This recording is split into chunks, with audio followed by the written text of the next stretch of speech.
Todos los años, cuando llegan estas épocas del mes de septiembre, principio de octubre, pues ocurre que aquí en Europa estamos en principio de otoño y en América estáis pues empezando también la primavera. Tanto en primavera como en otoño se da un proceso, especialmente en los perros, de caída excesiva de su pelo.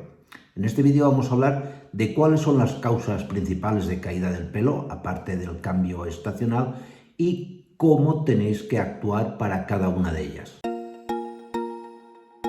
Mirad, como os decía en la introducción, lo más normal en esta época del año, ya sea que viváis en América, salvo en la zona más tropical, o aquí en Europa, pues a los animales, especialmente al perro, se le cae mucho el pelo.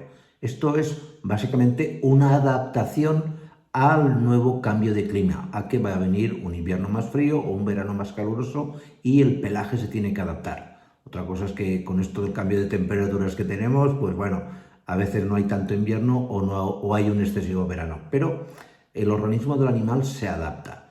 Y no os tenéis que alarmar, esto es completamente normal. Simplemente lo que tenéis que hacer es muy sencillo: cepillar el pelaje mucho, quitarle todo el pelaje que se le vaya cayendo al perro y suplementar su alimentación, especialmente en esta época del año, con aceite de salmón. Esto me habéis oído en muchos vídeos, lo venden en cualquier tienda, en el Amazon, en el Mercado Libre, donde queráis, es muy económico y simplemente se trata de que le pongáis una cucharadita en la comida, y el aporte de omega 3 que tiene y omega 6 este tipo de aceite hace que el pelaje pues caiga un poquito menos y que el nuevo que vaya a salir salga más brillante y más en condiciones. Pero claro, aparte de esta causa normal de caída del pelaje en los perros, tenemos otras situaciones, otras circunstancias que tenemos que diferenciar de esta caída de pelo normal.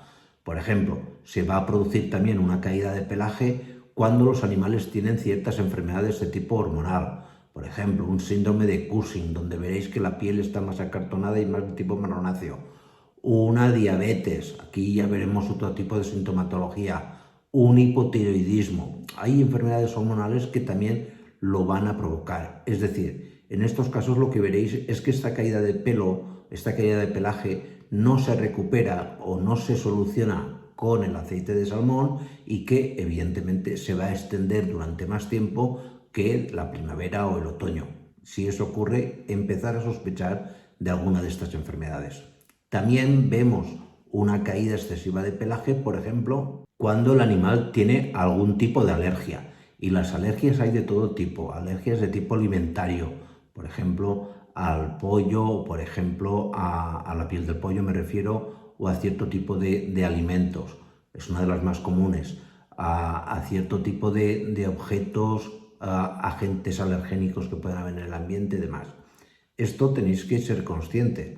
Por ejemplo, en el caso de las alergias alimentarias, es muy normal que le aparezcan ronchas rojizas alrededor de la cabeza y en las axilas y patas. Suele ser de lo más común. En otro tipo de alergias pueden aparecer en otro sitio, pero que hay tratamiento. Y dentro del tratamiento hay de muchos tipos. Hemos puesto desde remedios caseros, como os ponemos aquí arriba, para el picor de la piel asociado a las alergias, a medicamentos como pueda ser el Cytopoint o el Apoquel, que os los ponemos también por aquí arriba. Es decir, hay muchos tratamientos que nos ayudarán a evitar que esa alergia se manifieste tanto y que por lo tanto no haya tanta caída de pelaje. Y luego un tercer gran tipo de causas que nos van a provocar esta gran caída de pelaje es, por ejemplo, la presencia de parásitos, ya sean pulgas, ya sean garrapatas, ya sea lo que sea, enfermedades infecciosas también como enfermedades fúngicas por hongos o enfermedades bacterianas como por ejemplo las piodermas. Esto hay que diferenciarlo. Esto veréis que, por ejemplo, en el caso de los parásitos, las pulgas se ven. Aquí habrá que cambiar la pipeta o lo que sea, o la pastilla para desparasitar, para que esto no se produzca. Y, evidentemente, si el animal tiene, por ejemplo, un problema de hongos, habrá que dar, en este caso, un antifúngico, como puede ser, por ejemplo, el ketoconazol, y un antibiótico para la piel, por ejemplo, en el caso de una infección bacteriana, como la doxiciclina. Y evidentemente no va a ser un problema que se remita, como lo que os comentaba al principio, a la época que estamos viviendo ahora, de otoño en Europa o de primavera en América. ¿De acuerdo? Pues nada más, muchísimas gracias y nos vemos en la siguiente. Cuidaros mucho. Chao.